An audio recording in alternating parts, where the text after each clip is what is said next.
On est au bord du lac Piva dans le parc national du Durmitor, voilà pour ceux qui connaissent, moi je connais pas. Et juste une vidéo rapide sur Pianella. Alors là, Pianella c'est celle de Lucie, donc qui est très jolie. On voulait parler rapidement de Pianella qui est en acier. Alors comme vous le savez, nous chez Masakan on adore l'aluminium. L'aluminium pour les vélos un peu de course, que ce soit gravel, que ce soit all-road ou quoi. Même Fixie, c'est vraiment pour moi le matériau parfait. C'est une très très très bonne alternative au 4 carbone. Mais c'est vrai que là, on a fait un vélo en acier. Alors, pourquoi en acier pour un VTT? C'est que l'acier, en fait, c'est un petit peu son.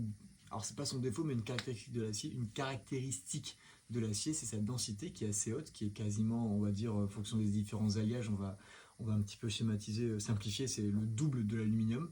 Du coup, si on commence à faire en fait des tubes euh, oversize comme en aluminium, des gros tubes énormes, on va avoir des tubes hyper lourds et à la fin, tu as un cadre qui va faire 8 kilos, c'est pas le but.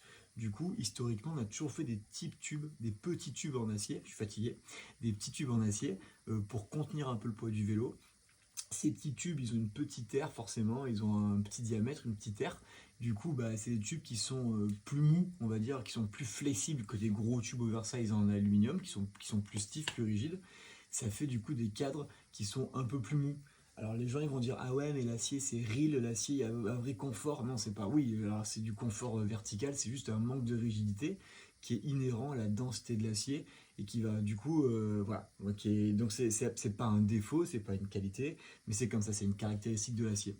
Du coup en fait pour un vélo un peu rapide comme Pola ou comme Scapada ou comme Fissa, pour moi l'acier c'est pas adapté parce que ça va pas avoir une bonne rigidité, assez de rigidité. Mais par contre, pour un VTT où là on cherche pas forcément l'accélération, le jump, le machin et tout à tout prix, et qu'on va rechercher un peu plus le confort, notamment bah, du coup en vertical, là l'acier il est complètement indiqué.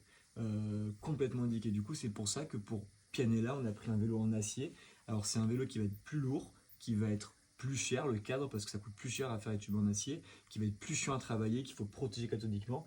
Mais je pense vraiment que pour un semi-rigide, l'acier c'est parfait. Donc voilà pourquoi. Et ne me parlez pas de titane, ça va m'énerver. Voilà, gros bisous, on va se coucher parce que demain on se lève très tôt pour la quatrième étape si on a encore envie. Ciao ciao.